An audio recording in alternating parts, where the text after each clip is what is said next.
بسم اللہ الرحمن الرحیم۔ السلام علیکم، میرا نام ہے پروفیسر محمد ریاض اور آپ دیکھ رہے ہیں میرا یوٹیوب چینل ریاض بزمی آفیشیل۔ ویلکم، خوش آمدید۔ آج کی اہم بات، وہ لوگ کبھی کامیاب نہیں ہوتے جو صبح ارادہ بنائیں تو شام کو ترک کر دیں، اور اگر شام کو ارادہ کریں تو صبح ترک کر دیں۔ اس پیغام کے اندر جو ہے، یا اس میسج کے اندر ایک بہت بڑا پیغام چھپا ہے۔ یقیناً آپ ماشاءاللہ سمجھدار ہیں اور سمجھ گئے ہوں گے کہ میں کس بارے میں جو ہے وہ بات کرنا چاہ رہا ہوں۔ تو ہم نے لیکچر سیریز جو ہے وہ سٹارٹ کی ہوئی ہے، اور آج جو ہے وہ تنقید پہ ہم بات کرنے جا رہے ہیں۔ آج کا لیکچر بھی بہت اہم ہونے جا رہا ہے، اور میری آپ سے گزارش ہوگی کہ اینڈ تک اسے لازمی دیکھیے گا، کیونکہ اگر آپ نے چند لائنیں بھی سکپ کر دیں تو یہ چیزیں آپس میں انٹر لنک ہوتی ہے، ایک کڑی کی طرح آپس میں پروئی ہوئی ہوتی ہیں۔ یقیناً کچھ لوگ کمنٹ کے اندر یا مجھے پرسنل بھی کہتے ہیں کہ سر آپ ویڈیو لمبی بڑی بناتے ہیں۔ تو بھئی میں یہ کام کوئی کہہ لیں کہ وہ جو عام یوٹیوبر ایک دکانداری کی غرض سے کرتے ہیں کہ جناب 5 منٹ کا ویڈیو کلپ بنایا اور اس کے بعد نیچے لکھ دیا مزید تیاری کے لیے رابطہ کریں، تو میں تو جو کچھ ہے نا آپ کے سامنے جو ہے وہ یہیں پہ پیش کر رہا ہوں، تاکہ دور دراز میں کئی دور افتادہ گاؤں کے اندر رہنے والے ایسے اسٹوڈنٹ جو کسی وجہ سے کالج یا یونیورسٹی نہیں جا سکے، یہ چیزیں سیکھنے کے لیے ان کے پاس بڑا نادر موقع ہے۔ اور اگر آپ کو ویڈیو اچھی لگے تو لائک کر دیجئے گا، اور اگر ابھی تک آپ نے چینل سبسکرائب نہیں کیا تو چینل براہ کرم ضرور سبسکرائب کر لیں۔ تو بڑھتے ہیں آج کے ٹاپک کی طرف۔ آج کا ہمارا ٹاپک ہے تنقید و تحقیق، اور تدوین کو بھی تھوڑا سا میں نے ٹچ دے دیا ہے۔ سب سے پہلے جو ہے وہ ہم تنقید پہ بات کر رہے ہیں کہ تنقید کا جو مادہ ہے وہ نقد سے نکلا ہے، عربی زبان کا لفظ نقد سے نکلا ہے، جس کا مطلب ہوتا ہے محاسن و معائب۔ محاسن کہتے ہیں خوبی کو، معائب عیب کی جمع ہے، یعنی کہ خوبیوں اور خامیوں کی نشاندہی کرنا، یہ جو ہے وہ تنقید کا ہے۔ لیکن اصطلاح میں اگر دیکھا جائے تو شاعری کی اصطلاح کے اندر کسی فن پارے کے اندر موجود اسے جو ہے وہ ہر لحاظ سے اس کی خوبیاں بھی منظر عام پر لے کر آنا، اور اس کے اندر موجود کجی یا خامیاں یا ان چیزوں کی بھی نشاندہی کرنا، یہ تنقید کے زمرے میں آتا ہے۔ ایک وقت تک، بلکہ ابھی تک بھی کچھ لوگ جو ہیں وہ عام طور پہ آپ نے سنا ہوگا، لوگ کہتے ہیں فلاں تو تنقید برائے تنقید کرتا ہے، حالانکہ ہم نے تنقید کو صرف اور صرف نیگیٹو معنوں کے اندر لیا ہے، جبکہ یہ اپنے آپ کے اندر ایک وسیع جو ہے وہ معنی رکھتی ہے، اور یہ دونوں کا جو ہے وہ مطلب دیتی ہے۔ ہم نے تنقید کو بطور جو ہے وہ تنقیس لیا ہوا ہے، جس کا مطلب ہوتا ہے صرف خامیاں ڈھونڈنا، حالانکہ ایسا قطعاً نہیں ہے۔ تو آگے ہم چلتے ہیں تحقیق کیا ہے۔ تحقیق کو انگریزی زبان میں ریسرچ کہتے ہیں، اور اس کا مطلب ہوتا ہے کہ حقائق کی تلاش، یعنی کہ حقائق کی تلاش کر کے جو سچ ہے اس کو منظر عام پہ لانا۔ یعنی کہ ایک وقت تھا کہ کئی ایسے اشعار ہیں جو اقبال کی طرف منسوب تھے، جو اقبال کے ہیں ہی نہیں۔ مثلا چند ایک کروں گا، اپنے اصل ٹاپک کی طرف پھر میں آؤں گا۔ مثلا ایک شعر جو ہے وہ بڑا مشہور و معروف ہے اور اقبال کی طرف منسوب کیا ہوا ہے، تندی باد مخالف سے نہ گھبرا اے عقاب، یہ تو چلتی ہے تجھے اونچا اڑانے کے لیے۔ لوگ اسے آج تک اقبال کا سمجھتے رہے، لیکن تحقیق میں یہ ثابت ہوا کہ یہ تو محمد صادق ایڈوکیٹ صاحب تھے، جو سیالکوٹ میں پریکٹس کرتے تھے، یہ کوئی وکیل بھائی تھے، ان کا یہ شعر ہے۔ اس کے علاوہ میر کی طرف ایک ہم نے بڑا مشہور و معروف شعر جو ہے اب تک منسوب کیے رکھا کہ وہ آئے بزم میں اتنا تو ہم نے دیکھا میر، پھر اس کے بعد چراغوں میں روشنی نہ رہی۔ حالانکہ درست شعر ایسے نہیں ہے، درست شعر یوں ہے، وہ آئے بزم میں اتنا تو ہم نے دیکھا، پھر اس کے بعد چراغوں میں روشنی نہ رہی۔ تو یہ ایک میر ہی کے عہد کے ایک شاعر تھے، امیر نامی، تو یہ شعر ان کا ہے۔ تو ایسے لا تعداد اشعار ہیں جو ہم نے غلط منسوب جو ہیں وہ کیے ہوئے ہیں۔ تو تنقید اور تحقیق کا آپس میں چولی دامن کا ساتھ ہے۔ اگر دیکھا جائے تو ہر ایک تخلیق کار جو ہے وہ پہلے نقاد بھی ہوتا ہے۔ آپ نے دیکھا ہوگا، آپ نے سنا ہوگا، اقبال نے اپنے ابتدائی بانگ درا جب شائع کی تو ابتدائی دور کی چند غزلیں اور نظمیں جو تھیں وہ قلم زد کر دیں، یعنی کہ انہیں خارج کر دیا اور بانگ درا میں شامل کرنا جو ہے وہ مناسب نہ سمجھا۔ تو گویا ایک جو تخلیق کار ہے وہ بنیادی طور پہ ایک نقاد بھی ہوتا ہے، اور اگر اس کے اندر یہ حص جتنی اچھی اور بہتر انداز میں ہوگی، وہ اس کا فن پارہ جو ہے وہ ایک عام مقام سے جو ہے وہ اعلیٰ و عرفہ مقام تک متعین ہو جاتا ہے۔ اگر ہم اس کی ابتدا کے بارے میں بات کریں تو تنقید کی ابتدا کے حوالے سے 4 جو ہیں وہ یونانی مفکر یا یونانی اکابر ہمارے سامنے آتے ہیں جنہوں نے تنقید کو قابل اعتنا جانا۔ ان میں سب سے پہلا نام جو ہے وہ افلاطون کا آتا ہے، اس کے بعد اس کے شاگرد جو ہے، افلاطون کی تو خیر کوئی باقاعدہ اس سلسلے میں کتاب نہیں تھی، بلکہ وہ جو اپنی ایک اکادمی نامی بیٹھ کے پڑھاتا تھا چبوترے پہ، وہیں اس کے شاگرد کچھ لکھتے گئے تو وہ بعد میں منظر عام پہ آیا۔ لیکن اس کے بعد اس کا شاگرد ارسطو تھا جس نے باقاعدہ طور پہ پوئٹکس، یعنی کہ جس کا ترجمہ جو ہے وہ بوتیکا کے نام سے کیا گیا، تنقیدی کتاب جو ہے وہ منظر عام پر آئی اور دنیا کو پتہ چلا کہ یہ بھی جو ہے وہ جس عہد کے اندر اچھے نقاد میسر نہیں آتے، اس عہد کے اندر کبھی بھی اچھا فن جو ہے وہ پروان کبھی نہیں چڑھ سکا ہے۔ تو ارسطو کے بعد یہ فلاطینس اور سینٹ آگسٹائن، یہ ٹے میں لکھنا بھول گیا تھا، دوبارہ لکھ دیتا ہوں، سینٹ آگسٹائن، یہ 4 بندے یونانی مفکر ہیں جنہوں نے تنقید کی کہہ لیں کہ ابتدا کرنے والے ہیں۔ ان سے پہلے جو ہے وہ تنقید نامی، بلکہ تنقید کو عام طور پہ ایک بڑا جو مغربی دانشور تھا، اس نے کہا تھا کہ جو لوگ اچھے آرٹسٹ یا مثلا شاعر یا ادیب نہیں بن سکتے، وہ آخر میں نقاد بن جاتے ہیں، یعنی کہ ایک ناکام آدمی۔ حالانکہ یہ مبنی بر حقیقت بات نہیں ہے، تو اس پہ ہم انشاءاللہ آگے چل کر جو ہے وہ بات کرتے ہیں۔ آگے تدوین کا تھوڑا سا ٹچ۔ تدوین جو ہے یہ جمع آوری کا نام ہے، مدون کرنے والے کو جو ہے جس طرح مرتب کرنا، مختلف بکھری ہوئی چیزوں کو اکٹھا کر کے ایک جگہ پہ، یا ان کی ایڈیٹنگ کر کے، ان کے اندر جو کلام کے اندر کچھ کمی بیشی اسے جو ہے وہ ایڈٹ کر کے ایک جگہ پہ اکٹھا کر دینا، اسے کہتے ہیں تدوین۔ آگے جی تنقید کی اقسام، چونکہ ہمارا لیکچر جیسے یوٹیوب پہ کوئی 25-30 منٹ سے زیادہ جاتا ہے، لوگ اسے جو ہے وہ دیکھنا ہی چھوڑ دیتے ہیں اور سکپ کر دیتے ہیں اور آگے گزر جاتے ہیں، کیونکہ ہمارے پاس کلک تھرو ریٹ شو ہو رہا ہوتا ہے وائی ٹی اسٹوڈیو کے اندر۔ تو اس لیے میری کوشش ہوتی ہے کہ شارٹ چیزوں پہ اور معروضی ٹائپ چیزوں پہ بات ہو، دائیں بائیں کی بات جو ہے وہ بالکل بھی نہ ہو۔ تنقید کی اقسام اگر دیکھی جائیں تو سب سے پہلے نمبر پہ ہمارے سامنے آتی نظریاتی تنقید۔ تو اس میں جو ہے وہ نظریاتی تنقید اصول سازی سے عبارت ہے۔ اس میں ادب اور فن پارے سے وابستہ مسائل و مباحث کا جائزہ لیتے ہوئے ادبی قدروں کی جو ہے وہ چھان پھٹک کی جاتی ہے۔ تنقید مثلاً یہ سوال ہوتے ہیں تنقید کی اہمیت کیا ہے، فن پارہ کیا ہے، نقاد کا منصب اور رہنما اصول کیا ہونے چاہیے، یعنی کہ چند ایک رہنما اصول بنا دیے جاتے ہیں جس کے مطابق جو ہے وہ فن پارے کی چھان پھٹک کرنا ہوتی ہے۔ ویسے آپ کو پتہ ہر ایک انسان کی ذاتی رائے بھی ہوتی ہے، لیکن یہ رہنما اصول بنانے کا مقصد یہ ہوتا ہے تاکہ ذاتی رائے کا دخل جو ہے اس کے اندر نہ آئے، بلکہ انہی بنے ہوئے اصولوں کے مطابق جو ہے وہ فن پارے کی چھان پھٹک کی جائے۔ دوسرے نمبر پہ تشریحی تنقید، ڈرائیڈن تشریحی تنقید کا بابا اعظم اسے کہا جاتا ہے۔ تو سلیم اختر کے مطابق اس کے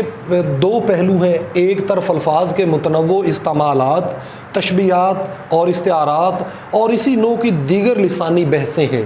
یعنی کہ 2 طرح سے ہیں۔ تو دوسری طرف خیالات کی تشریح بھی کی جاتی ہے کہ یہ خیالات اگر اس میں آئے ہیں تو اس خیال کا مطلب کیا ہے، یعنی کہ فن پارے کے اندر، شعر کے اندر یا وہ نثری اپنے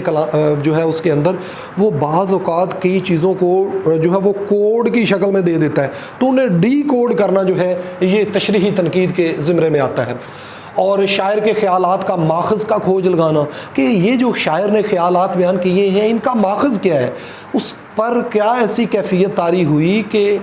جو ہے وہ ایسا اس نے وہ لکھنے پہ مجبور ہو گیا۔ جس طرح کہ میر تقی میر نے کہا تھا، ہم کو شاعر نہ کہو میر کے صاحب، ہم نے کتنے کیے درد و غم کتنے کیے جمع تو دیوان کیا۔ مطلب میر کی وہ اگر ہم دیکھیں تو ابتدائی عمر میں والد کا بھی 11 سال تھا، والد کا انتقال ہو گیا، سوتیلے بھائی نے گھر سے نکل جانے پہ مجبور کر دیا، اور اس کے بعد 11 سال کی عمر میں جو ہے وہ فکر معاش نے آن گھیرا اور خان آرزو کے ہاں چند دن پناہ لی، تو اس کے سوتیلے بھائی، اس کا وہ سگا ماموں تھا، اس کے سوتیلے ماموں خان آرزو کو لکھ دیا کہ میر فتنہ روزگار ہے، اس سے ہرگز نہ پناہ دی جائے، تو اس نے بھی جو ہے وہ گھر سے نکال دیا۔ ان حالات کے اندر میر پہ جو ہے وہ کیا گزری، تو اس کا کھوج لگانا جو ہے وہ ہماری تشریحی تنقید کا جو ہے وہ تذکرہ ہے۔ اگر دیکھا جائے تو تذکرہ نگاروں کی آراء بھی تشریحی تنقید کے زمرے میں آتی ہیں۔ آپ کو پتہ حال ہی سے پہلے جتنے بھی آزاد نے یا مجموعہ قدرت اللہ قاسم نے یا جتنے بھی تذکرے لکھے گئے، میر حسن نے، میر تقی میر نے، تو وہ ایک کہہ لے کہ ایک اپنا فیصلہ بغیر دلائل کے نمونہ کلام لیتے تھے، اس کے بعد اپنا فیصلہ صادر فرما دیتے تھے۔ تو یہ بھی تشریحی تنقید کے زمرے میں آتا ہے۔ آگے اضافی تنقید چند اصولوں کی بنا پہ بذات خود اضافی حیثیت رکھتے ہیں، اور یہ جو اصول ہیں اضافی حیثیت رکھتے ہیں۔ کسی ادبی کارنامے کا اضافی مقام متعین کرنا جو ہے وہ فنی تنقید کا اصل منصب ہے، اور یہ اضافی تنقید کے زمرے میں آتا ہے۔ قانونی تنقید، اس میں نقاد کا کام علم بیان کی روشنی میں، علم بیان میں کیا کیا شامل ہے؟ تشبیہ، استعارہ، مجاز مرسل اور کنایا، یعنی کن کی روشنی کے اندر ایسے قوانین وضع کرنا جن کی پابندی سے شعراء اچھے شعر جو ہیں وہ کہہ سکیں، یعنی کہ ایک باقاعدہ قوانین طے بنا دیے جائیں، قوانین طے کر دیے جائیں، اور شعراء کو اچھے اچھے مشورے بھی دیے جائیں کہ اگر ایسا نہیں ایسا ہوتا تو بہتر ہو سکتا تھا۔ یہ قانونی تنقید کے زمرے میں آتا ہے۔ مکتبی تنقید، ڈاکٹر سلیم اختر لکھتے ہیں کہ مکتبی تنقید نہ ہی کوئی باقاعدہ طور پہ تنقید ہے اور نہ ہی یہ کوئی باقاعدہ تنقیدی دبستان ہے، بلکہ یہ کسی خاص اسلوب نقد اور انداز انتقاد کے لیے استعمال ہوتا ہے۔ یہ دراصل کلمہ تحقیر ہے۔ ڈاکٹر سلیم اختر کہتے ہیں یہ جو مکتبی تنقید ہے یہ کلمہ تحقیر ہے، جو مثلا جو اردو کے اندر بندہ تو اردو کا لیکن اس نے انگریزی، فرانسیسی یا دوسری زبانوں کے اندر اتنی دسترس حاصل کر لی کہ اس کا جو ایک ذہنی اپج ہے وہ عام مقام سے ہٹ کر اعلیٰ مقام تک پہنچ چکی ہے۔ وہ دوسروں کو جو ہے وہ حقیر سمجھنے لگ جاتا ہے، اور ان کے فن پاروں پہ جو ہے وہ جس طرح کے کلیم الدین احمد کی مثال دی جاتی ہے، انہیں دوسری زبانوں پہ بھی عبور تھا، انہوں نے ساری زندگی اردو کا جو ہے وہ زیادہ تر جو ہے وہ، جیسے اردو غزل کے بارے میں کہا تھا کہ یہ نیم وحشی صنف سخن ہے، اور اردو کا انہوں نے مذاق ہی اڑایا، تو یہ اس میں آ جاتا ہے۔ یہ اس کے علاوہ مختلف اساتذہ کے نوٹس جو ہیں ان پہ بھی یہ اپلائی ہوتی ہے مکتبی تنقید، یا اس کے علاوہ مقالے کی تیاری، مواد کی جمع آوری وغیرہ، یہ اسی زمرے میں آ جاتا ہے، مکتبی تنقید کے زمرے میں۔ اس کے بعد تمدنی تنقید ہے۔ تمدنی نقاد فن کا مطالعہ کرتے ہوئے بالعموم تمدنی اور علمی عناصر کی چھان پھٹک کر کے فنکار کے ذہنی اور تخلیقی رویوں کو دریافت کرنے کی سعی کرتا ہے، یعنی کہ تمدنی تخلیق میں یہ بھی آ جاتا ہے کہ وہ جس تہذیب و تمدن کے اندر رہ کر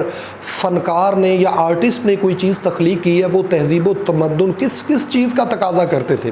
جیسے کہ ہمارے تہذیب و تمدن کے اندر ہم سب کچھ کھل کے بیان نہیں کر سکتے ہیں، جبکہ مغرب کے اندر آپ نے دیکھا ہوگا سیکس ایجوکیشن اور وغیرہ وغیرہ، اس طرح کی چیزیں سب کچھ کھل کے بیان کر دی جاتی ہیں۔ یا اس کے علاوہ ہمارے ہاں جو ہے وہ مذہبی نقطہ نظر پر جو ہے وہ اپنے پاس اتنی کھل کے جو ہے وہ چند ایک باتوں پہ ہم اظہار خیال نہیں کر سکتے ہیں، کیونکہ جو ہے وہ اس پہ باقاعدہ طور پہ قوانین موجود ہیں اور وہ توہین کے زمرے میں آ جاتا ہے۔ تو اس حوالے سے یہ تمدنی تنقید جو ہے فن پارے کی چھان پھٹک کر دی، کس تہذیب و تمدن سے تعلق رکھتے ہوئے یہ فن پارہ تخلیق کیا گیا ہے۔ آگے نسوانی تنقید۔ نسوانی تنقید جو ہے آپ کو سمجھا جاتا ہے کہ اسے سمجھا جاتا ہے کہ یہ جو ہے وہ ایک مردوں کا معاشرہ ہے اور عورتوں کو ہمیشہ ایک گھٹن زدہ ماحول کے اندر رکھا گیا ہے، لہذا عورتوں نے بھی نعرہ لگایا کہ ہمارا بھی ایک اپنا نقطہ نظر ہے، ہماری بھی ایک اپنی زندگی، لہذا نسوانی تنقید جو ہے وہ عورت کے فن پارے کو انہی کی حدود و قیود کے اندر رہ کر اس کی محاسن و معائب کا پتہ لگانے کو جو ہے وہ نسوانی تنقید کہا جاتا ہے۔ اکتشافی تنقید، اس نظریے کے مطابق جو ہے نقاد صحیح معنوں میں تخلیق کار کے تخلیق، وہ جو تخلیق ہوئی ہے اس کے بطن میں اترتا ہے۔ اب یہ مطلب ہے، یہ تو ممکن نہیں نا کہ آپ کاغذ کے اندر جو ہے وہ داخل ہو جائیں، مطلب یہ کہ انتہائی گہرائی کے اندر اس فن پارے کی تہ میں اتر کر یہ سراغ لگانے کی کوشش کرتا ہے، اور اپنے ساتھ قاری کو بھی، یعنی کہ جو قارئین ہیں، پڑھنے والے ہیں، ان کو بھی اس عمل کے اندر جو ہے وہ شامل کر لیتا ہے۔ تو اسے جو ہے وہ اکتشافی تنقید کہا جاتا ہے۔ آگے جو ہے وہ 2-3 اہم تنقیدی دبستان تو اور بھی ہیں، لیکن اردو کے اندر جو زیادہ مستعمل ہیں اور امتحانی نقطہ نظر سے ان پر جو ہے وہ میں بات کرنے جا رہا ہوں۔ تنقید کا جمالیاتی دبستان، یعنی کہ آپ نے دیکھا ہوگا کہ کچھ چیزوں کو دیکھ کر انسان کو بڑی خوشی حاصل ہوتی ہے۔ یہ ضروری نہیں کہ عام طور پہ ہم نے متصور کر لیا کہ حسن جو ہے وہ صرف عورت کے اندر ہے۔ حسن جو ہے وہ دیکھیں فطرت میں تو حسن ہو سکتا ہے، یا آپ بکری کے ایک چھوٹے سے میمنے کو دیکھتے ہیں تو وہ بھی بڑا خوبصورت نظر آتا ہے، یا فطرتی حسن پہاڑوں پہ چلے جاتے ہیں، آبشاروں کو اور جھرنوں کو گرتا ہوا دیکھتے ہیں تو شاعروں نے اس پہ جو ہے وہ نظمیں لکھی ہوئی ہیں۔ اور ایک اور قرآن کی آیت بھی ہے کہ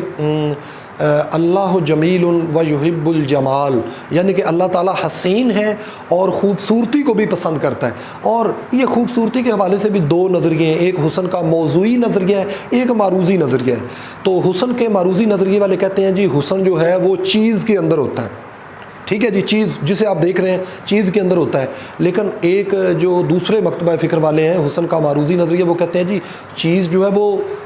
چیز کے اندر حسن نہیں ہوتا بلکہ آپ کی آنکھ کے اندر ہوتا ہے۔ اس کی وہ مثال ایسے دیتے ہیں، مثلا ایک ڈھیر پڑا ہوا ہے چیزوں کا، ایک بندہ ایک چیز کو پکڑتا ہے وہ اسے ریجیکٹ کر دیتا ہے، لیکن دوسرے بندے کے لیے وہ چیز کے اندر ایک حسن ہے، اسے وہ پسند آ جاتی، تو وہ کہتے ہیں جی حسن جو ہے وہ دیکھنے والی آنکھ کے اندر ہوتا ہے۔ اسی لیے کسی نے کہا تھا نا وہ مجنوں سے پنجابی کے اندر کہ یہ اے ہے تیری لیلا کالی، تو مجنوں نے جواب دیا کہ تیری آنکھ نہیں ویکھن والی، یعنی کہ تیری آنکھ جو ہے وہ کہتا ہے کہ تجھے یہ لیلا کالی نظر آ رہی ہے، لیکن مجھ سے پوچھ کر دیکھو کہ لیلا کی قدر و قیمت کیا ہے۔ تو معلوم یہ ہوا کہ جو ہے وہ یہ حسن کے جو دونوں نظریے ہیں وہ اپنی اپنی جگہ پہ درست معلوم ہوتے ہیں۔ تو جو ہے وہ آپ نے دیکھا ہوگا کہ جب ہم کوئی فن پارہ پڑھتے ہیں، کوئی کسی خوبصورت چیز کو دیکھ سکتے ہیں، وہ لڑکی ہو سکتی ہے، وہ کوئی اور ہو سکتا ہے، وہ کچھ بھی ہو سکتا ہے، ٹھیک ہے جی، خوبصورت چیز کو دیکھتے ہیں، کوئی اچھا گیت سنتے ہیں ہم، یا کوئی اچھا برمحل موقع کی مناسبت سے شعر سن لیتے ہیں تو ہمارے دل سے نکلتی واہ کیا بات ہے، تو گویا ہمارے لطیف جذبات کی آبیاری ہو رہی ہوتی ہے۔ تو جی جمالیاتی تنقید جو ہے یہ ساری چیزیں جو میں بیان کی ہیں یہ جمالیاتی، یعنی کہ فن پارے کے اندر ایسی خوبیاں ہونی چاہیے کہ پڑھنے والے کے وہ گویا دل کے اندر جو ہے وہ ایک اتر جائے، اور وہ خوشی جو رائٹر نے لکھتے ہوئے وہ خوشی محسوس کی تھی اگر پڑھنے والا قاری بھی اسی خوشی کو محسوس کرے تو پھر رائٹر نے اپنی تحریر کا جو ہے وہ حق ادا کر دیا ہے۔ تو یہ ساری جو ہیں یہ چیزیں جمالیاتی تنقید کے زمرے میں آتی ہیں۔ اور مجنوں گورکھ پوری، مہدی افادی، مولانا شبلی نعمانی، نیاز فتح پوری، اثر لکھنوی جو ہیں وہ یہ جمالیاتی تنقید کے علم بردار ہیں اردو زبان کے اندر۔ انگریزی میں بھی اس کی اگر جائیں تو وہ بڑی لمبی چوڑی ہسٹری بنے گی، لہٰذا ہم اپنے آپ کو فی الحال اردو تک ہی محدود رکھتے ہیں۔ تو آپ دیکھیں گے کہ مثلا مجنوں گورکھ پوری جمالیاتی تنقید کے اندر بھی ہے، اور اس کے علاوہ مجنوں گورکھ پوری کا نام مارکسی تنقید کے اندر بھی ہے۔ تو وہ ان کے جو تنقید ہے یا جو وہ لکھتے ہیں ان کے اندر یہ دونوں چیزیں ہی وہ ان دونوں ہی مکتبہ فکر سے متاثر تھے۔ آگے جی تنقید کا نفسیاتی دبستان، تو اس کا آغاز جو ہے وہ فرائیڈ کے نظریات، فرائیڈ کا ایک نظریہ آیا تھا تحلیل نفسی کا نظریہ، تو فرائیڈ کے نظریات نے دنیا کے اندر جو ہے وہ ایک ہلچل مچا دی، اور جو ہے وہ لوگوں نے نفسیاتی حوالے سے بھی جو یہ فرائیڈ کے نظریات ان سے بڑا متاثر ہوئے۔ اس کا نظریے تو بڑے لمبے چوڑے ہیں اور بڑی بحثیں ہیں، لیکن شارٹ چند چیزوں پہ میں یہاں پہ اکتفا کروں گا۔ مثلا اس نے شعور، اپنے تحلیل نفسی کے نظریے میں شعور اور لاشعور کی بات کی۔ اس نے ایک مثال دی کہ انسان کے یہ جو ذہنی امراض ہیں، ذہنی بیماری، اس کے پیچھے اس کی بیک گراؤنڈ کے اندر جو ہے وہ یقیناً اس کی ماضی کے کوئی نہ کوئی تلخ تجربات ہیں جن کی وجہ سے اس انسان کی یہ حالت ہے، یا وہ یہ بات کرتے ہوئے ہم اکثر اوقات اٹک جاتے ہیں۔ تو وہ کہتا ہے کہ جب انسان کے دل کے اندر ایک منبع ہے ہمارا دل خواہشوں کا، آرزوؤں کا، غالب نے بھی کہا تھا کہ ہزاروں خواہشیں ایسی کہ ہر خواہش پہ دم نکلے، بہت نکلے میرے ارماں مگر پھر بھی کم نکلے۔ تو فرائیڈ کہتا ہے کہ جب انسان کے دل کے اندر خواہش پیدا ہوتی ہے، اگر وہ پوری ہو جائے تو ویل اینڈ گڈ، اگر وہ پوری نہ ہو تو وہ اس کے لاشعور میں چلی جاتی ہے، ٹھیک ہے جی، یعنی کہ دماغ کا وہ کہتا ہے کہ ایک بڑا حصہ ہمارا لاشعور سے جب بھر جاتا ہے تو انسان بات کرتے کرتے اٹک جاتا ہے۔ شعور اور لاشعور کی مثال کو اس نے ایسے سمجھایا کہ جس طرح سمندر کے اندر ایک برفانی تودا ہے، جو حصہ اس کا نظر آ رہا ہے وہ حصہ جی ہے شعور، اور آپ دیکھتے ہیں کہ جتنا حصہ نظر اوپر، تو سمندر کی تہہ سے اوپر تودا تھوڑا نظر آتا ہے، لیکن اگر نیچے جائیں تو پورا ایک پہاڑ ہوتا ہے۔ تو وہ کہتا ہے کہ یہ جو لاشعور ہے، یہ برفانی وہ جو پانی کے اندر چھپا ہوا ہے وہ لاشعور ہے۔ اور اس نے یہ ساری چیزیں، اس کے علاوہ اس نے اپنی نظریے کے اندر کئی ایک ایسی باتیں بھی کی کہ جو اب میں، چونکہ ہمارا ایک اسلامی ملک ہے اور اس کو میں کھل کے بیان نہیں کر سکتا، کیونکہ لوگ کہتے ہیں جی جان بوجھ کر جو ہے وہ جنس کا تھوڑا سا چٹکارا لگاتے ہیں یہ۔ تو اس کے اندر چند ایک عمومی باتیں جو تھیں، اس نے کہا کہ انسان کی یہ جو ذہن کے خلل اور بیماری کی وجوہات، اس کے اندر بھی جنس کا یعنی کہ سیکس کا بڑا انتہائی عمل اور دخل ہے۔ تو وہ یہی قرار دیتے ہیں کہ جس طرح کھانا پانی اور یہ چیزیں ہمارے لیے ضروری ہیں، یہ جنس بھی اتنی ہی ضروری ہے۔ اور اس نے اس کے علاوہ ایک دو مثالیں بھی دیں جن سے ہم ایگری نہیں کرتے۔ اس نے کہا تھا کہ بیٹا جو ہے وہ اپنے باپ سے جیلس اسی وجہ سے ہوتا ہے کہ اس کے باپ کے تعلقات اس کی ماں سے ہیں، اور بیٹی اپنے باپ سے جیلس اس وجہ سے ہوتی ہے کہ اس کی ماں کے تعلقات جو ہیں وہ اس کے باپ کے ساتھ ہیں۔ بہرحال یہ ہمارے اسلامی معاشرہ تو اسے تسلیم نہیں کرتا ہے۔ تو بہرحال یہ نفسیاتی طور پہ انسان کے اندر پیدا ہونے والی خواہشات کا پتہ لگانا، اور انسان کیا چاہتا ہے، اور اگر اس کی آرزوئیں پوری نہ ہوں اور اس کی وہ امنگیں، اس کی مانگیں پوری نہ ہوں، تو وہ انسان جو ہے وہ ایب نارمل ہو جاتا ہے۔ کئی ایسے لوگ ہیں کہ وہ سائیکی کے پیشنٹ بن جاتے ہیں، سائیکی کے مریض بن جاتے ہیں، دکھنے میں وہ انسان تندرست نظر آتا ہے لیکن اندر سے ایسا انسان کھوکھلا ہو چکا ہے۔ لہٰذا ایسی فن پارے کے اندر ان چیزوں کا جو ہے وہ سراغ لگانا جو ہے یہ آ جاتا ہے جی آپ کہہ سکتے ہیں نفسیاتی تنقید کے اندر۔ اور ڈاکٹر سلیم اختر جو ہیں وہ نفسیاتی تنقید کے سب سے بڑے علمبردار ہیں۔ اس کے علاوہ میرا جی کے جو انہوں نے تنقید مشرق و مغرب کے نغمے یا اس طرح کی جو بھی کتابیں لکھی ہیں ان کے اندر یہ عناصر نفسیاتی تنقید کے واضح نظر آتے ہیں۔ ایک ریاض احمد بھی ہیں، ان کی فن پاروں کے اندر بھی یہ چیزیں نظر آتی ہیں، محمد حسن عسکری کے ہاں بھی ہیں۔ اور اس کے علاوہ دبستان جو ہے اسے انگریزی میں اسکول آف تھاٹ کہتے ہیں، یعنی کہ دبستان کا مطلب ہے کہ مختلف کچھ چند لوگ مل کر جو ہے وہ ایک نظریہ یا مینیفیسٹو تیار کر لیں ایک مخصوص نظریے کے تحت کہ ہم نے اس کے مطابق ادب کو لے کر چلنا ہے۔ جس طرح مارکسی تنقید، یہ ترقی پسند تحریک جب اس کا ہندوستان میں آغاز ہوا تو اس کا پہلے اجلاس سے پہلے انہوں نے ایک مینیفیسٹو جو ہے وہ تیار کر لیا، ایک کہہ لیں کہ نظریہ لائحہ عمل بنا لیا کہ ہم نے ان کے اندر رہ کر ادب تخلیق کرنا ہے، اور انہی اصولوں اور ضوابط کے مطابق وہ جو مخصوص اور مارکسی تنقید کے اصول کیا تھے آپ کو پتہ، یہ غریبوں کے حق میں جو ہے وہ انہوں نے بڑھ چڑھ کر لکھا، امیر سرمایہ دار طبقے کو جو ہے وہ ظالم جابر جو ہے وہ منسوب کیا، اور ہر ایسی تحریر، فن پارہ یا تخلیق جس میں غریبوں کی حمایت، ایک عام آدمی کی جو ہے وہ ایک عام آدمی یا غربت کی چکی میں پسے ہوئے انسانوں کی جو ہے وہ کی جائے گی، اسے جو ہے وہ مارکسی تنقید نقادوں نے بڑا جو ہے وہ پروموٹ کیا۔ جس طرح کہ یہ نذیر اکبر آبادی اپنے دور میں انہیں بڑے بڑے جو تذکرہ نگار تھے انہوں نے اس کا شاعری میں نام لینا ہی نہ مناسب سمجھا۔ یہاں کے شیفتہ جیسے، محمد حسین آزاد جیسے بڑے بڑے لوگوں نے کہا کہ ہاں شاعری تو اس کی ٹھیک ہے لیکن اس نے بازاری اور عامیانہ الفاظ کا استعمال کیا ہے اور اس کے مخاطب عوام ہیں، یعنی کہ عام لوگ ہیں، غریب غربا ہیں، لہٰذا یہ شاعری میں نہیں آتا۔ لیکن جب ترقی پسند آئے، مارکسی نقاد آئے تو انہوں نے کہا کہ نذیر تو بہت بڑا پہلا عوامی شاعر ہے، انہوں نے عوام کے موضوعات کو چنا۔ تو گویا وقت بدلنے کے ساتھ ساتھ چیزوں کی وقت اور نظریہ بدلنے سے چیزوں کی قدر بھی بدل جاتی ہے۔ اچھا جی، یہ دبستان تھا، یعنی کہ ایک مخصوص اسکول آف تھاٹ کے زہر، جس طرح دبستان دہلی، دبستان لکھنؤ، دبستان لاہور، یعنی کہ یہ مشہور و معروف ہیں۔ آگے جی مارکسی تنقید، اس کا آغاز جو ہے 1936 میں ہوا جب لکھنؤ کے اندر پہلا جو ہے وہ اس کا اجلاس ہوا تھا ترقی پسند پریم چند کی صدارت میں، اور ایک لائحہ عمل بنایا گیا تھا کہ آج کے ہم نے انفرادی نہیں بلکہ اجتماعی مسائل پر لوگوں کے جو مسائل ہیں، ایک دیہات کے اندر بسنے والے غریب، مزدور اور عام طبقے کی نمائندگی کرنا ہوگی تاکہ ان کو بھی ان کے حقوق سے آشنا کیا جا سکے۔ تو یہ ترقی پسند تحریک روس کی اشتراکی تحریک کے توسط سے دنیا کے اندر اس کی مختلف شاخیں قائم ہوئیں، تو اس طرح ایک شاخ اس کی ہندوستان میں بھی قائم ہوئی جسے وہ قائم کرنے والے ملک راج آنند، سجاد ظہیر اور چند ایک نام اور بھی اس میں آتے ہیں۔ تو جب تک کہتے ہیں کہ جب تک ادب کی کچھ قدروں کو نہ چھیڑا جائے، قدروں کو متعین نہ کر لیا جائے، اس وقت تک جو ہے وہ فن پارے پہ بات کرنا ہی فضول ہے۔ جس طرح کہ ہر ایک انسان کی زندگی کا ایک گول ہوتا ہے کہ میں نے اس گول تک، اس منزل تک پہنچنا ہے، اور جتنی دیر تک آپ منزل کا تعین نہیں کرتے ہیں تو راستے کا انتخاب کیسے کرو گے؟ لہٰذا راستے کا انتخاب کرنے سے پہلے ضروری ہے کہ آپ اپنی منزل کا تعین کرنے کہ میں نے جانا کہاں ہے۔ اچھا جی، تو سجاد ظہیر اس کے بڑے علمبرداروں میں تھے، ڈاکٹر عبدالحلیم،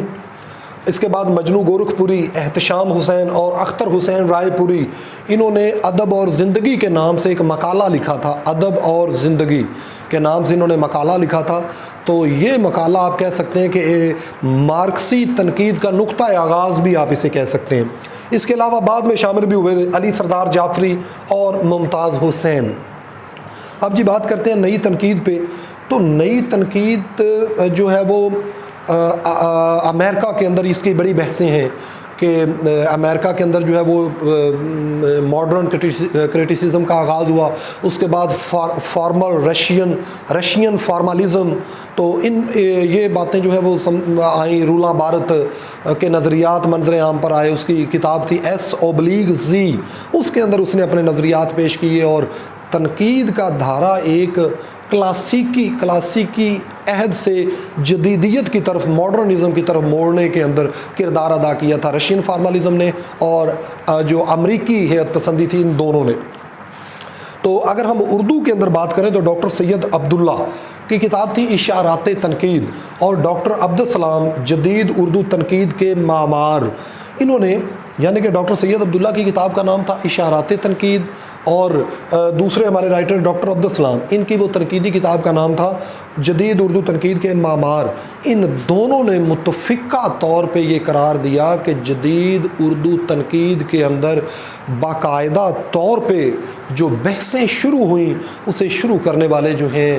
وہ یقیناً مولانا الطاف حسین حالی ہیں، جنہوں نے اپنی کتاب لکھی تھی مقدمہ شعر و شاعری۔ کچھ لوگ آزاد کو کہتے ہیں، کچھ لوگ جو ہے وہ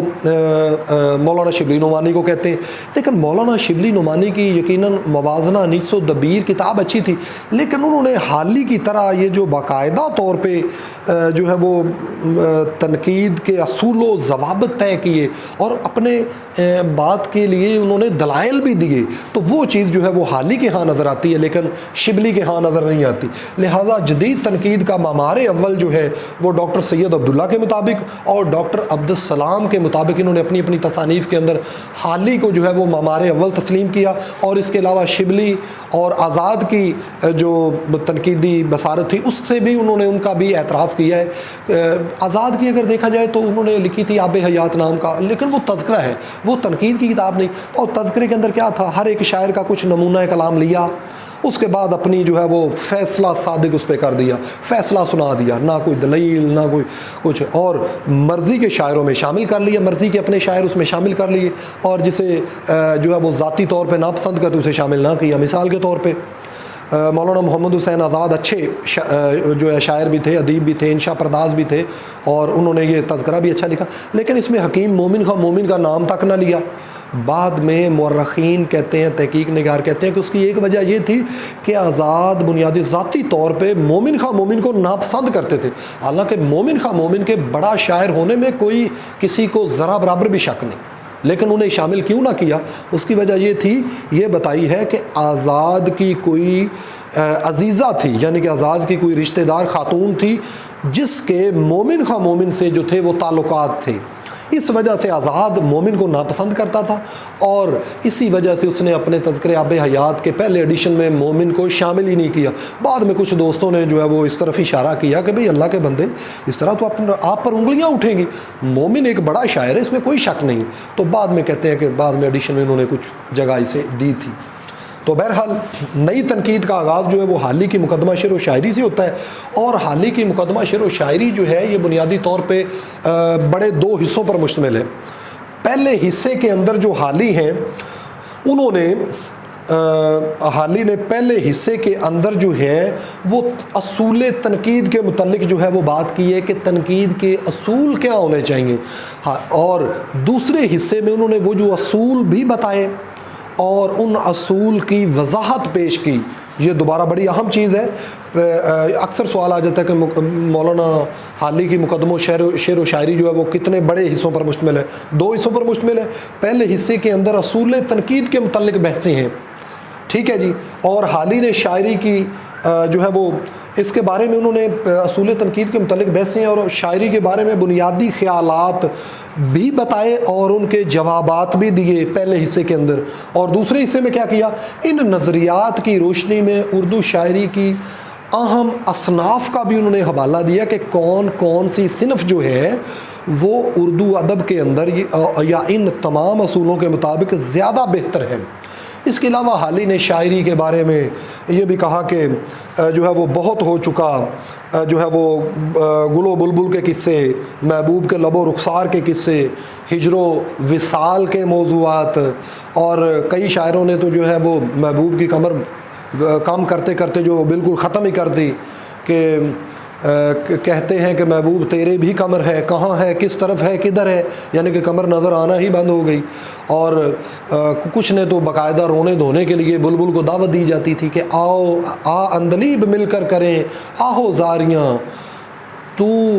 پکار ہائے گل میں چلاؤں ہائے دل, میں چلاؤں ہائے دل تو پکار ہائے گل, تو باقاعدہ دعوت دی جاتی. تو حالی نے کہا یہ کیا ایک انہی چیزوں پہ بندھے ٹکے جو ایک موضوعات ہیں انہی پر لکھا جا رہا ہے. بھئی اب جدید دور ہے, کچھ ایسے موضوعات پہ بات کی جائے. اور حالی نے کہا کہ شاعری کو قوم و ملک و ملت کی اصلاح کا جو ہے وہ بیڑا اٹھانا چاہیے, اور یہ اتنا ضروری ہے. اور انہوں نے مختلف قوموں کی اپنے یہ پہلے حصے کے اندر مثالیں بھی دیں. مثلا انہوں نے یونان کے اندر ایک ان کا جزیرہ تھا جو ان سے کسی غیر ملکی استعماری طاقتوں نے چھین لیا تھا. یونانیوں نے بڑی کوشش کی لیکن وہ جزیرہ واپس نہ لے سکے. اس جزیرے کے واپس لینے میں ان کے کئی سپاہی اور عوام کے کئی لوگ جو ہیں اس میں مارے گئے. تو انہوں نے ایک فیصلہ کر لیا کہ آج کے بعد جو اس بارے میں بات کرے گا اس جزیرے کو جو ہے وہ اس کا نام الملتمش, یا اب وہ میرے ذہن سے نکلا ہوا ہے, دیکھ کے میں آپ کو بعد میں بتا دوں گا اگر آپ یاد کرائیں گے تو اس جزیرے کو واپس لینے کا جس نے نام لیا نا اسے قتل کر دیا جائے گا. ان کا ایک شاعر تھا, اس نے اپنی قوم کو سمجھانے کا ارادہ کیا اور اس نے پاگلوں کا مجنوں بن گیا, چند دن مجنوں بن کے پھرتا رہا, اور اس نے کچھ ایسے اشعار لکھے جس میں اس نے سب کو اکٹھا کیا اور کہا کہ آج میری بات سنو. ان لوگوں کو وہ اشعار کے اندر اس نے کہا کہ کاش کہ میں ایسی قوم کے اندر پیدا ہی نہ ہوا ہوتا کہ جو قوم اپنا زمین کو واپس لینے میں ڈر رہی ہے اور اپنی جو ہے وہ موت کے ڈر سے انہوں نے اس سے قطع تعلق ہی کر لی. اس کے وہ اشعار نے یا اس کی وہ نظموں نے اس قوم کے اندر ایک ایسی روح پھونک دی جس کی وجہ سے انہوں نے دوبارہ لڑے اور اپنے جزیرے کو واپس لے لیا. تو حالی کہتے ہیں کہ شاعری کو جو ہے وہ قوم و ملک کے مفاد کی خاطر لکھنا چاہیے. قومی اور ملی شاعری کو انہوں نے جو ہے وہ پروموٹ کیا. حالی سے پہلے اس طرح کی بحثیں کسی نے نہیں کی تھیں, اور پہلے حصے کے اندر انہوں نے کچھ اصول بتائے اور یہ بھی بات کی کہ شاعری کے اندر جو ہے وہ جو ردیف ہے وہ تو انتہائی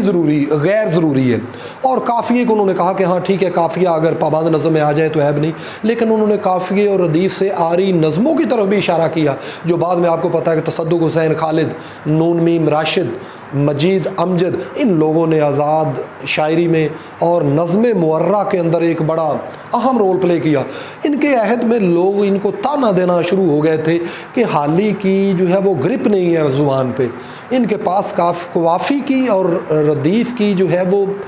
کمی ہو جاتی ہے جس کی وجہ سے یہ قافیے اور ردیف سے چھٹکارا پانا چاہتے ہیں. حالانکہ حالی نے یہ فیصلہ وسیع تر قومی و ملکی مفاد کی خاطر کیا تھا اور زبان کی خاطر, تاکہ اس زبان کے اندر, کیونکہ انگریزی زبان کے اندر بلینک ورس یعنی کہ نظم معرہ لکھی جا رہی تھی, فری ورس آزاد نظم لکھی جا رہی تھی. نظم معرہ قافیہ اور ردیف نہیں ہوتا, مصروں کا سائز برابر ہوتا ہے, جبکہ فری ورس کے اندر ایک بحر ہوتی ہے, قافیہ اور نہ قافیہ ہوتا ہے نہ ردیف ہوتا ہے, اور مصروں کا سائز بھی چھوٹا بڑا ہو سکتا ہے. تو یہ نظمیں لکھی جاتی. تو حالی نے کہا تھا کہ اردو کے اندر کیوں نہیں. حالی کو بڑی تنقید کا سامنا کرنا پڑا. حالی نے ایک جگہ شاید اسی لیے کہا تھا, سر تھے وہی اور تال وہی پر راگنی کچھ بے وقت سی تھی. سر تھے وہی اور تال وہی پر راگنی کچھ بے وقت سی تھی. غل تو یاروں نے بہت مچایا پر مان گئے اکثر ہمیں. تو آگے اگر ہم دیکھیں تو نئی تنقید جو ہے اس کے اندر میں جو ہیں وہ کون کون لوگ شامل ہیں نئی تنقید کے اندر. عبد الرحمن،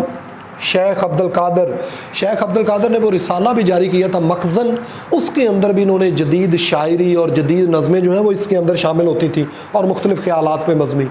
اس کے علاوہ جدید تنقید کے عبوری دور کے اندر عظمت اللہ خان، حامد اللہ افسر، یہ عبوری دور ہے.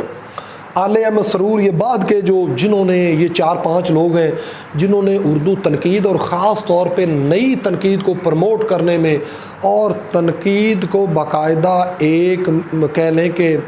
سبجیکٹ کے طور پہ متعارف کروانے والے یہ لوگ ہیں. آل احمد سرور، احتشام حسین، محمد حسن عسکری، کلیم الدین احمد، یہ وہ لوگ ہیں جنہوں نے یہ تنقید کے باقاعدہ طور پہ ضابطے متعین کر دیے. وہ کام جو حال ہی نے یہ مقدمہ شعر و شاعری کو باقاعدہ الگ سے کوئی کتاب نہیں لکھی تھی، بلکہ انہوں نے وہ جو ایک اپنی نظم لکھی تھی مسدس مد و جزر اسلام، اس کے شروع میں، یعنی کہ یہ اس کا مقدمہ تھا، اس کے شروع میں حال ہی نے یہ بحثیں چھیڑیں. بعد میں کسی دوست کے مشورے پہ انہوں نے الگ سے یہ کتاب جو ہے وہ چھاپ دی. لہذا شروع کے اندر یہ کوئی باقاعدہ مقدمہ شعر و شاعری الگ کتاب نہیں تھی، بلکہ یہ تو مسدس کا مقدمہ لکھا تھا جس میں حال ہی نے شاعری کے حوالے سے یہ بحثیں چھیڑیں. اور یہ مقدمہ شعر و شاعری جو ہے وہ جو پہلی دفعہ 1893 کے اندر جو ہے یہ منظر عام پر آئی تھی، مقدمہ شعر و شاعری.